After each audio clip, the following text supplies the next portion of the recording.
अस्सलाम वालेकुम एवरीवन, बिस्मिल्लाहिर्रहमानिर्रहीम। आज हम बात करेंगे फॉर्मल ऑर्गेनाइजेशंस के बारे में, then further types of formal organisations, फिर ओरिजिन्स ऑफ फॉर्मल ऑर्गेनाइजेशंस के फॉर्मल ऑर्गेनाइजेशंस कैसे वजूद में आई, उनकी बेसिस क्या है, फिर ब्यूरोक्रेसी के बारे में बात करेंगे, फिर कैरेक्टरिस्टिक्स ऑफ ब्यूरोक्रेसी के बारे में बात करेंगे, जिसके अंदर हमारे पास 6 एलिमेंट्स ऑफ ब्यूरोक्रेसी आ जाते हैं। उसके बाद अगर हम बात करें फॉर्मल ऑर्गेनाइजेशंस की, तो उसके पहले ये जान लेते हैं कि एक सदी पहले क्या होता था कि हमारे पास स्मॉल ग्रुप्स होते थे, जिसके अंदर हमारे पास फैमिलीज, फ्रेंड्स और नेबर्स इस तरह के ग्रुप्स आ जाते थे, जो पर्सनल ग्रुप्स होते थे, जिनके अंदर हम अपनी पर्सनल बातें वगैरह शेयर करते थे। लेकिन विद टाइम चेंजेस आए और हमें अपने हमारे गोल्स आए, गोल्स को अचीव करने के लिए हमें बड़ी ऑर्गेनाइजेशंस की जरूरत पड़ी, और आज की सोसाइटी में हमारी लाइफ जो है वो इन सारी बड़ी फॉर्मल ऑर्गेनाइजेशंस के गेट घूम रही है। उसके अंदर अगर हम देखें तो फॉर्मल ऑर्गेनाइजेशंस बेसिकली हमारे पास क्या होता है, large secondary groups. Secondary groups basically वो ग्रुप्स होते हैं जो इम्पर्सनल होते हैं, जिनके अंदर लोग अपनी पर्सनल इन्फॉर्मेशन एक दूसरे से शेयर नहीं करते, लेकिन जो है वो एक स्पेसिफिक गोल होता है, उसको परस्यू करने के लिए ये ग्रुप्स बनाए जाते हैं। तो large secondary groups organise to achieve their goals efficiently. तो लार्ज सेकेंडरी ग्रुप्स बनाए जाते हैं ताकि जो गोल्स हैं उनको एफिशिएंटली मौसर अंदाज से जो है अचीव किया जा सके। इसके अंदर क्या है, हमारे पास डिफरेंट ऑर्गेनाइजेशन आ जाती हैं, जिसके अंदर बिजनेस कॉर्पोरेशंस आ गई, गवर्नमेंट एजेंसीज आ गई, एटसेट्रा। बिजनेस कॉर्पोरेशंस में हमारे पास इंडस्ट्रीज, मिल्स, फैक्ट्रीज, इस तरह की बिजनेस कॉर्पोरेशंस आ जाती हैं। और गवर्नमेंट एजेंसीज में अगर हम देखें तो गवर्नमेंट स्कूल्स, गवर्नमेंट ऑफिशियल्स के जो ऑफिसेज हैं, उसके अलावा government colleges, government hospitals, railway station, इस तरह की सारी गवर्नमेंट एजेंसीज आ जाती हैं। ISSB और इसके अलावा PIA, इस तरह की सारी गवर्नमेंट एजेंसीज जो कि डिफरेंट गोल्स को परस्यू कर रही हैं। उसके अगर हम बात करें फॉर्मल ऑर्गेनाइजेशंस की फीचर्स की, तो हमारे पास 2 बेसिकली फीचर्स मेन हैं, जिसके अंदर हम पहली बात करते हैं इम्पर्सनैलिटी की। ये इम्पर्सनल होती हैं, इनके अंदर कोई पर्सनल इन्फॉर्मेशन वगैरह या पर्सनल बॉन्ड्स नहीं बनाए जाते, सिर्फ और सिर्फ गोल्स को परस्यू किया जाता है, उन गोल्स के लिए काम किया जाता है। एक फॉर्मल प्लान्ड एटमोस्फेयर होता है, जिसके अंदर से ये ऐसा एटमोस्फेयर जिसके अंदर ये डिसाइड किया जाता है कि क्या काम करना है, कैसे काम करना है, उसको कैसे परस्यू करना है, उसके लिए क्या करना है, उसको कैसे अचीव करना है। एक प्लान्ड एटमोस्फेयर होता है, ठीक है, फॉर्मली प्लान्ड एटमोस्फेयर। उसके बाद अगर हम बात करें तो हमारी सोसाइटी में डिफरेंट एक्टिविटीज जो है उनको जैसे कि रोड्स को बनाने से लेकर टैक्सेस कलेक्ट करने तक, या बच्चों को पढ़ाने से लेकर मील्स को डिलीवर करने तक, इन सब कामों के लिए हमें फॉर्मल ऑर्गेनाइजेशंस की जरूरत है, जो कि सारे गोल्स जो हैं वो अचीव करें। तो उसके लिए डिफरेंट फॉर्मल ऑर्गेनाइजेशंस बनाई गई हैं, जैसे स्कूलिंग के लिए गवर्नमेंट स्कूल्स और प्राइवेट स्कूल्स बनाए गए हैं बच्चों के लिए, मेल्स वगैरह के लिए पोस्ट ऑफिस, और इस तरह बाकी कामों के लिए भी डिफरेंट फॉर्मल ऑर्गेनाइजेशंस जो है वो बनाई गई हैं। उसके बाद अगर हम बात करें टाइप्स ऑफ फॉर्मल ऑर्गेनाइजेशंस की, तो इसके अंदर हमारे पास एमिटाई एटजियोनी 1975 में ये आइडेंटिफाई करते हैं, जो कि एक सोशियोलॉजिस्ट थे, आइडेंटिफाई करते हैं कि 3 तरह की फॉर्मल ऑर्गेनाइजेशंस होती हैं। अब वो कहते हैं कि हर ऑर्गेनाइजेशन के बैक बिहाइंड एक रीजन होता है, जिसकी वजह से वो ऑर्गेनाइजेशन बनाई जाती है, एक गोल होता है जिसको परस्यू और अचीव करने के लिए वो एक ऑर्गेनाइजेशन जो है बनाई जाती है। और उसके बैक बिहाइंड लोगों के भी रीजंस होते हैं, जिन रीजंस की वजह से वो उन ऑर्गेनाइजेशंस को ज्वाइन करते हैं, ठीक है। अब उन रीजंस की बेसिस पर, जिन बेसिस पर लोग उनको ज्वाइन करते हैं, उन्होंने ऑर्गेनाइजेशंस को 3 कैटेगरीज में डिवाइड कर दिया, जिनमें हमारे पास यूटिलिटेरियन ऑर्गेनाइजेशंस आ जाती हैं, नॉर्मेटिव ऑर्गेनाइजेशंस आ जाती हैं, और कोर्सिव ऑर्गेनाइजेशंस आ जाती हैं। अगर हम बात करें यूटिलिटेरियन ऑर्गेनाइजेशंस की, तो बेसिकली हमारे पास यूटिलिटेरियन, यूटिलिटी नाम से ही आपको वाज़ेह हो रहा है, फायदा, जिसके अंदर फायदा हो। अब ये ऐसी ऑर्गेनाइजेशंस हैं जिनको लोग ज्वाइन करते हैं इनकम के लिए, मनी के लिए, अर्निंग्स के लिए। इसके अंदर क्या होता है कि ये ऑर्गेनाइजेशंस लोगों से काम लेती हैं, उनकी एफर्ट्स, उनकी मेहनत और उनकी जो है वो काम के बदले में उनको पेमेंट्स देती हैं, डिफरेंट तरह से पे करती हैं। अब एक एग्जांपल लें हम फैक्ट्रीज और मिल्स वगैरह की, तो उसके अंदर जैसे डिफरेंट वर्कर्स जो है वो मिलकर काम करते हैं, प्रोडक्टिविटी होती है, और उसके रिजल्ट में क्या होता है, जनरेट होता है ओनर्स के लिए प्रॉफिट और एम्प्लॉयज के लिए इनकम, और फिर उन वर्कर्स को उनके काम के बदले में, उनके एफर्ट के बदले में इनकम दे दी जाती है, और जो प्रॉफिट होता है वो ओनर को मिल जाता है। इस तरह ये यूटिलिटेरियन ऑर्गेनाइजेशंस होती हैं, जो कि एक इंसान को उसकी बुनियादी जरूरियात, जिसमें शेल्टर आ गया, फूड आ गया और क्लोथिंग आ गई, इस तरह की चीजें जो है वो प्रोवाइड करने के लिए बनाई गई होती हैं। मतलब उनके जरिए से इनकम मिलती है, और उसके जरिए से लोग अपनी इन सारी चीजों की इन जरूरियात को पूरा करते हैं।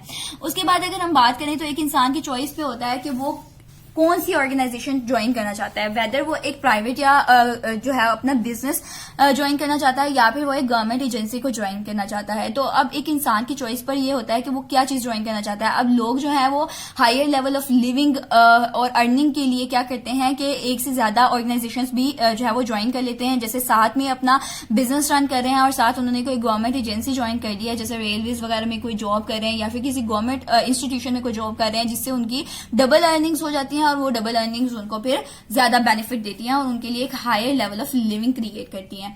उसके बाद अगर हम बात करें सेकंड काइंड ऑफ ऑर्गेनाइजेशंस की, तो इसमें हमारे पास आ जाती है नॉर्मेटिव ऑर्गेनाइजेशंस। नॉर्मेटिव जैसे नाम से ही पता लग रहा है, नॉर्म, वैल्यूज, बिलीव्स, ठीक है। तो इसके अंदर बेसिकली क्या होता है कि लोग जो है वो इनकम के लिए ज्वाइन नहीं करते ऑर्गेनाइजेशंस, वो कोई ऐसे गोल को परस्यू करने के लिए ज्वाइन करते हैं जिसकी इखलाकी तौर पर कोई अहमियत हो, जो मॉरली वर्थ वाइल हो। ऐसे कामों को, ऐसे गोल्स को परस्यू करने के लिए ये नॉर्मेटिव ऑर्गेनाइजेशंस को ज्वाइन करते हैं वॉलंटरली एक्शंस के लिए।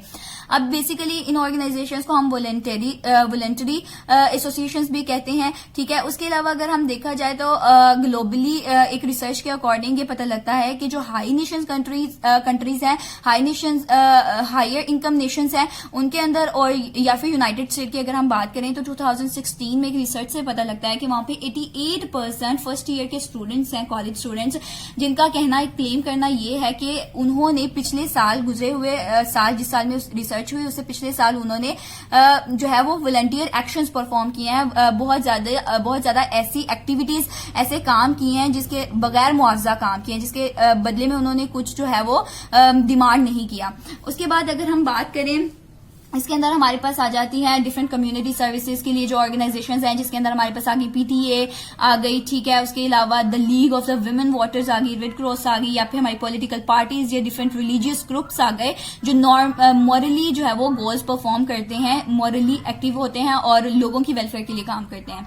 उसके बाद अगर हम बात करें कोर्सिव ऑर्गेनाइजेशंस की, तो कोर्सिव ऑर्गेनाइजेशंस में बेसिकली हमारे पास ऐसी ऑर्गेनाइजेशंस होती हैं जो लोगों को फोर्स करती हैं वो ऑर्गेनाइजेशन ज्वाइन करने के लिए, फोर्सफुली उनको जो है इनवॉलंटरली, जबरन, मजबूरन उनको वो ऑर्गेनाइजेशंस ज्वाइन करनी पड़ती हैं। जैसे किसी सजा की सूरत में जेल वगैरह, प्रिजन वगैरह को ज्वाइन करवाना, या फिर किसी ट्रीटमेंट के लिए कोई साइकेट्रिक हॉस्पिटल को ज्वाइन करवाना पेशेंट्स का। इस तरह ये जो है, ये वाली ऑर्गेनाइजेशन जो है ये मजबूरन लोगों को ज्वाइन करनी पड़ती हैं, ये उनसे ज्वाइन करवाई जाती हैं, ठीक है। ताकि, और इनके डिफरेंट फीचर्स होते हैं, जैसे लॉक डोर्स होते हैं, बार्ड विंडोज होती हैं, हाई सिक्योरिटी होती है, कोई भाग ना जाए, लोगों को आइसोलेट रखा जाता है, जो इनको समझा जाता है कि हाँ ये पागल है या ये मरीज है, दिमागी मरीज है, तो उनको अलहदा रखा जाता है ताकि दूसरों को उनसे हार्म ना हो और उनके एटीट्यूड और उनके बिहेवियर में इंप्रूवमेंट आए, बेटर हो, या उनके अंदर चेंज आए। उनकी सेल्फ इमेज को चेंज करने के लिए होता है। जैसे रिहैबिलिटेशन सेंटर्स बनाए जाते हैं लोगों को एक डिप्रेसिव सिचुएशन से निकालने के लिए, उनकी जो है वो सोच को बदलने के लिए, ठीक है। इस तरह जो है डिफरेंट ऑर्गेनाइजेशंस होती हैं और एक ऑर्गेनाइजेशन में ये तीनों की खसूसियात जो है वो भी पाई जा सकती हैं। जैसे अगर हम मेंटल हॉस्पिटल की एग्जांपल लें तो वो जो साइकेट्रिस्ट हैं उनके लिए यूटिलिटेरियन ऑर्गेनाइजेशन है, क्योंकि उनको वहां पे काम करने के लिए पैसे दिए जाते हैं साइकेट्रिस्ट को। अगर हम बात करें जो है वहां पे जो हॉस्पिटल वॉलंटियर हैं, जो हॉस्पिटल के लिए पैसे वगैरह देते हैं और हॉस्पिटल के लिए जो है वो वॉलंटरली कोई भी एक्शन परफॉर्म करते हैं, तो वो उनके लिए नॉर्मेटिव ऑर्गेनाइजेशन है। और अगर हम बात करें कोर्सिव ऑर्गेनाइजेशन की, तो ऐसी जो पेशेंट्स हैं उनके लिए वो कोर्सिव ऑर्गेनाइजेशन है, क्योंकि उनको फोर्सफुली वहां पे लाया जाता है और वहां पे ट्रीट किया जाता है। उसके बाद अगर हम बात करें ओरिजिन्स ऑफ फॉर्मल ऑर्गेनाइजेशंस की, तो ओरिजिन्स ऑफ फॉर्मल ऑर्गेनाइजेशंस पहले भी थी, हजारों साल पहले, जब एलीट्स यानी कि जो वहां की शहंशाह बादशाहत में लोग होते थे, जो वहां की ऊंचे तबके के लोग होते थे, वो कंट्रोल करते थे वहां की सल्तनत को, ठीक है। जब वो वहां की सल्तनत को कंट्रोल करते थे तो वो भी कोई गवर्नमेंट ऑफिशियल्स पे मुनहसिर थे डिफरेंट काम करने के लिए, जैसे टैक्सेस कलेक्ट करने के लिए, या फिर बिल्डिंग्स बनाने के लिए, या फिर कोई भी और काम करने के लिए, आर्मी कंपेन्स वगैरह इस तरह के काम करने के लिए वो गवर्नमेंट ऑफिशियल्स पे मुनहसिर थे, रिलाय करते थे, ठीक है। लेकिन वहां पे भी फॉर्मल ऑर्गेनाइजेशन थी, लेकिन वहां पर क्या था कि उन फॉर्मल ऑर्गेनाइजेशन में दो कमियां थी। कमियां क्या थी? एक, उनके पास टेक्नोलॉजी नहीं थी। लोगों को एक जगह से दूसरी जगह लंबे रास्तों से मूव करने थे, वो जानवरों का इस्तेमाल करते थे, उनको बहुत टाइम लग जाता था पहुंचने में। वहां पे टेक्नोलॉजी, वहां पे मशीन्स नहीं थी, गाड़ियां वगैरह व्हीकल्स नहीं थी वहां पे, इसीलिए टेक्नोलॉजी की कमी थी। या फिर जो है कम्युनिकेशन, क्विक कम्युनिकेशन के लिए भी कोई फैसिलिटी नहीं थी, लेटर्स लिखते थे वो पता नहीं कितने दिनों के बाद पहुंचते थे, ठीक है। उसके अलावा जो है वहां पे क्विक कम्युनिकेशन नहीं होती थी, टेलीफोन्स वगैरह नहीं थे, उसके अलावा डाटा स्टोर करने के लिए, गैदर करने के लिए जो है वो डिवाइसेस नहीं थी, कंप्यूटर्स वगैरह नहीं थे, तो टेक्नोलॉजी की कमी थी, वहां पर टेक्नोलॉजी नहीं थी।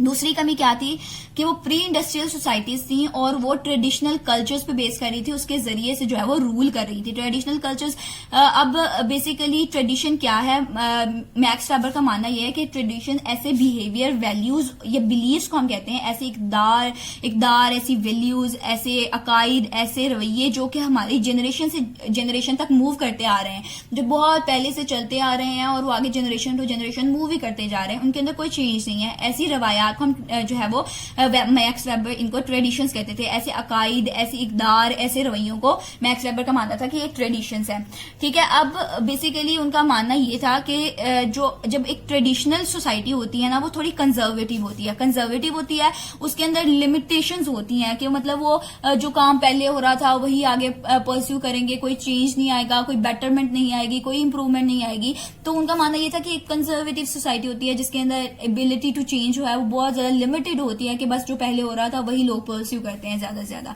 ठीक है। तो इसके कॉन्ट्रास्ट में वेबर ने क्या किया, वेबर ने एक मॉडर्न वर्ल्ड व्यू दिया। मॉडर्न वर्ल्ड व्यू की एक ऐसी सोसाइटी होनी चाहिए, एक मॉडर्न सोसाइटी का व्यू दिया जो कि बेस कर रहा था रेशनैलिटी पे। अब रेशनैलिटी क्या है, उनका मानना ये था कि एक ऐसा तरीका जिसके जरिए से जो है वो कोई ऐसा तरीका निकाला जाए, ऐसी सोच जिसके जरिए से कोई ऐसा तरीका निकाला जाए जो कि हकीकत पर मबनी हो, और वो ऐसी आगे से वो किसी भी पर्टिकुलर टास्क को एकम्प्लिश करने के लिए जो है वो बहुत ज्यादा मौसर हो, या आसानी से उसके जरिए से हम एक पर्टिकुलर टास्क को अचीव कर लें। अब जैसे डिफरेंट तरीके होते हैं। अब रेशनैलिटी बेसिकली इंसान के अक्लो शऊर पर मबनी होती है, which says a way of thinking that emphasizes deliberate matter of fact calculation of the most efficient way of accomplish a particular task। अब बेसिकली जो कि सारा जो है वो सलाह मशवरे के बाद एक हकीकी जो है वो कैलकुलेशंस करने के बाद एक ऐसा तरीका जो है वो निकाले जिसके जरिए से टास्क को पर्टिकुलर टास्क जो हमने अचीव करना है उसको अच्छे तरीके से मौसर अंदाज से एकम्प्लिश किया जा सके, हासिल किया जा सके, पूरा किया जा सके। अब इंसान के अक्लो शऊर, उसके अकल पर मबनी जो है वो बातों को लेकर चलते हुए ऐसा तरीका निकाला जाए। तो रेशनैलिटी बेसिकली इंसान की अकल से जो है वो रिलेट करती है और उसके ऊपर मुनसिर होती है। उसके बाद अगर हम बात करें तो बेसिकली उनका मानना ये था कि जब एक सोसाइटी में रेशनैलिटी होगी, लोग अक्लो शऊर से काम लेंगे, नए से नए तरीके दरियाफ्त करेंगे और उसके अंदर से फिर जो बेस्ट तरीका है उसको जो है वो जो जिसके जरिए से टास्क जो है वो मौसर अंदाज में अच्छी तरीके से अकम्प्लिश किया जा सकता है वो चूज करेंगे। तो ये इससे क्या होगा कि प्रोडक्टिविटी इंक्रीज होगी, ठीक है। और because it is open to any change, क्योंकि ये ओपन होती है, क्योंकि जब एक इंसान रेशनैलिटी से काम लेता है तो वो ज्यादा से ज्यादा सोचता है। जब वो ज्यादा से ज्यादा सोचता है उसकी अकल बताती है उसको कि हाँ इसको इस काम को करने का ये भी तरीका है, ये भी तरीका है, ये भी तरीका है, और इन सब तरीकों के क्या क्या रिजल्ट्स निकलेंगे। और फिर उनके अंदर से जो सबसे मौसर तरीका होता है, जो सबसे अच्छा तरीका होता है, जिसका रिजल्ट भी बहुत अच्छा है, वो उसको चूज करता है। और इस तरह चेंजेस आते हैं। जब चेंजेस आते हैं तो जो काम होता है वो बेटर और क्विकली होने लगता है, ठीक है। उसके बाद अगर हम बात करें तो उनका मानना यह था कि मॉडर्न वर्ल्ड जो है बेसिकली रेस्ट जो है बेसिकली उसकी बेस क्या है, वो है रेशनलाइजेशन ऑफ सोसाइटी। अब रेशनलाइजेशन ऑफ सोसाइटी क्या है, हिस्टोरिकल चेंज है, ट्रेडिशन से रेशनैलिटी का सफर। पहले ट्रेडिशनल बेस काम होता था कि जो चलता आ रहा है बस उसी के अकॉर्डिंग वही तरीका अपनाया, वही काम किया, वही नतीजा निकल आया। लेकिन बाद में उन्होंने रेशनैलिटी की बात की कि नहीं, इंप्रूवमेंट्स होनी चाहिए, इनोवेशन आनी चाहिए, चेंजेस होने चाहिए, इंसान को अपनी समझ बूझ से एक अच्छा तरीका अपनाना चाहिए जिससे अच्छे रिजल्ट और बेटर और क्विकली काम हो सके। तो ये जो सफर है ट्रेडिशनल से रेशनैलिटी तक का, ये वो कहते हैं कि रेशनलाइजेशन ऑफ सोसाइटी है। लेकिन बाद में उन्होंने कहा कि जो मॉडर्न वर्ल्ड है वो बेसिकली उन्होंने क्लेम किया कि ये मायूस कौन होता जा रहा है। क्योंकि यहाँ पर जो जज्बाती ताल्लुकात हैं वो बेसिकली वजह बन रहे हैं रेशनल फोकस ऑन साइंस का, कॉम्प्लेक्स टेक्नोलॉजी की डेवलपमेंट का, ऑर्गेनाइजेशनल स्ट्रक्चर्स का, जो जिसे अब बेसिकली हम ऑर्गेनाइजेशनल स्ट्रक्चर्स किसे कहते हैं, वो हम कहते हैं ब्यूरोक्रेसी को। अब आगे हम फर्दर मोर बात करते हैं ब्यूरोक्रेसी के बारे में। ब्यूरोक्रेसी बेसिकली क्या है, as per we discussed their organisational structure, एक कंप्लीटली मैनेज्ड सिस्टम, ठीक है, ऑर्गेनाइजेशनल मॉडल जो कि रेशनैलिटी पे बेस कर रहा है, रेशनली डिजाइंड है, इंसान के अक्लो शऊर पर मबनी है, और वो स्पेसिफिक काम जो है वो परफॉर्म करता है, टास्क परफॉर्म करता है मौसर तरीके से, बहुत ही काबिलियत के साथ वो परफॉर्म करता है, ठीक है। अब ऐसी जो एजेंसीज होती हैं वो बेसिकली कॉम्प्लेक्स होती हैं थोड़ी सी, क्योंकि वो बहुत ज्यादा जो है वो बात की तह तक जाकर प्रिडिक्टेबल वेज निकाल कर फिर उनके ऊपर काम करती है। तो उन ऑर्गेनाइजेशन को हम ब्यूरोक्रेसी कहते हैं। इनके अंदर डिफरेंट गवर्नमेंट इंस्टीट्यूशन भी आ जाते हैं जिनके अंदर गवर्नमेंटल ऑफिशियल्स काम करते हैं। जैसे फेडरल कम्युनिकेशन कमीशन जो है हमारे पास, वो आ जाता है, एक एग्जाम्पल है ब्यूरोक्रेसी की। अब ब्यूरोक्रेसी में क्या होता है कि ब्यूरोक्रेटिक ऑफिशियल्स बार बार जो उनकी पॉलिसीज होती हैं उनको रिवाइज करते हैं और फिर उनके अंदर इनोवेशंस करते हैं बेटर वे में, जो कि एक अच्छे रिजल्ट के लिए जो है वो इनोवेशंस करते हैं, उनके अंदर चेंजेस लाते हैं ताकि उसकी एफिशिएंसी को, उसकी काबिलियत को बढ़ाया जा सके। अब हम एग्जांपल लेते हैं, टेलीफोन सिस्टम की एग्जांपल लें तो जैसे यूनाइटेड स्टेट में 500 मिलियन टेलीफोन्स जो है वो किसी भी वक्त कनेक्ट किए जा सकते हैं, घरों में, ऑटोमोबाइल्स में या किसी भी जगह कनेक्ट किए जाते हैं। तो उनका सारा रिकॉर्ड जो है वो रखना, हैकर्स के बारे में सारी इंफॉर्मेशन रखना कि उनकी लोकेशन ट्रेस करना, बेशक वो फिर किन वादियों में जहां पर भी हैं उनको ट्रेस करना, फिर वो सारे मोबाइल रिकॉर्ड्स रखना कि किसने कब किससे कहा और कितनी बात की, क्या बात की, इन सब रिकॉर्ड्स को रखना और फिर 300 मिलियन लोगों को टेलीफोन बिल्स की सूरत में इन सारी इंफॉर्मेशन को आगे उन तक पहुंचाना कि आप लोगों ने ये किया है, इस सूरत में आपका ये टेलीफोन बिल है और वो जो है वो आपको पे करना है। अब इन सारी कामों को जो मैनेज करता है वो एक ब्यूरोक्रेटिक इंस्टीट्यूशन कहता है, जो कि टेलीफोन कनेक्शंस को मैनेज कर रहा होता है। उसके जरिए से ये सारे इकदाम किए जाते हैं। अब अगर हम बात करें मैक्स वेबर की, तो मैक्स वेबर ने कहा कि एक जो रेशनली ऑर्गेनाइजेशन है स्पेसिफिक टास्क को परफॉर्म करने के लिए, जिसे हम ब्यूरोक्रेसी कहते हैं, उस ब्यूरोक्रेटिक ऑर्गेनाइजेशन की एफिशिएंसी को मैयर करने के लिए उन्होंने 6 एलिमेंट्स बता दिए। मैक्स वेबर ने 1978 में एक आइडियल ब्यूरोक्रेटिक ऑर्गेनाइजेशन के 6 की एलिमेंट्स बताए, जिनके अंदर हमारे पास सबसे पहले आ जाता है स्पेशलाइजेशन, कि जो एक आइडियल ब्यूरोक्रेटिक ऑर्गेनाइजेशन होगी वो स्पेशलाइज्ड होगी, उसका एक फीचर स्पेशलाइजेशन होगा। जैसे पहले होता था कि हमारे आबाओ अजदाद कोई भी काम कर लेते थे, कपड़ा, मकान, शेल्टर हासिल करने के लिए कोई भी काम कर लेते, आम सा काम भी कोई कर लेते थे, कोई भी जनरल वर्क कर लेते थे। लेकिन बाद में जब ब्यूरोक्रेटिक ऑर्गेनाइजेशंस बनी तो उन्होंने, ब्यूरोक्रेसी ने क्या किया कि हर इंसान को स्पेसिफिक स्पेशलाइज्ड जो है ना वो वर्किंग्स वो असाइन कर दी, स्पेशलाइज्ड वर्क असाइन कर दिया कि हाँ इस इंसान ने ये काम करना है और ऐसे करना है, ठीक है। तो इसके अंदर स्पेशलाइजेशन आ जाता है। उसके बाद अगर हम बात करें दूसरे फीचर की, तो वो है हायरार्की ऑफ पोजीशन। ये एक ब्यूरोक्रेटिक, आइडियल ब्यूरोक्रेटिक ऑर्गेनाइजेशन में हायरार्की ऑफ पोजीशन होती है कि पहले अपर जो है वो बंदा जाता है, फिर उसके बाद लोअर, उसके लोअर, उससे लोअर, उससे लोअर, इस तरह एक हायरार्की मेंटेन होती है पोजीशंस की।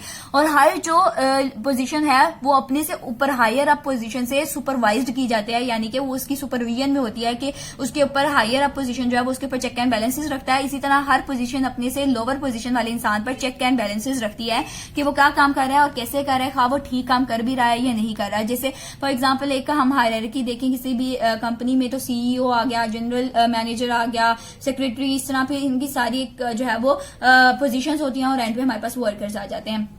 उसके बाद अगर हम बात करें जो है लेबरर्स आ जाते हैं। तो उसके बाद अगर हम बात करें थर्ड फीचर की, तो वो हमारे पास है रूल्स एंड रेगुलेशंस। एक ideal bureaucratic organisation specific rules and regulations रखती है। उन रूल्स एंड रेगुलेशंस जो हमारी कल्चर है ना, जो हमारी कल्चरल ट्रेडिशंस है, उनसे बस थोड़ा सा ही उनका कॉन्टेक्ट होता है। अदरवाइज जो है वो ज्यादा rationally enacted rules and regulations होते हैं, जिसके जरिए से वो एक ब्यूरोक्रेटिक ऑर्गेनाइजेशन के ऑपरेशंस को परफॉर्म करते हैं, वो काम करते हैं और वो बेसिकली प्रिडिक्टेबल वे को अपनाते हैं और उसके अकॉर्डिंग ब्यूरोक्रेटिक ऑर्गेनाइजेशन के काम किए जाते हैं कि वो पहले प्रेडिक्शंस लगाते हैं कि अगर ये तरीका अपनाया तो ये रिजल्ट आएगा, ये तरीका तो ऐसा रिजल्ट, तो फिर वो देखते हैं कि किसका सबसे ज्यादा अच्छा रिजल्ट है प्रेडिक्शंस में, उस तरीके को अपना के जो है वो प्रिडिक्टेबल वे में काम करते हैं। उसके बाद अगर हम बात करें फोर्थ फीचर की, तो वो है टेक्निकल कॉम्पिटेंस। की एक ब्यूरोक्रेटिक ऑर्गेनाइजेशन जो है उसके अंदर टेक्निकल कॉम्पिटेंस पे बहुत ज्यादा फोकस किया जाता है। वहां के जो लोग हैं, वहां के जो एम्प्लॉयज हैं, वो अपनी टेक्निकल कॉम्पिटेंस को मेंटेन करते हैं, काम करने की काबिलियत, सलाहियत और उसके जरिए से अच्छे तरीके से अपनी ड्यूटीज को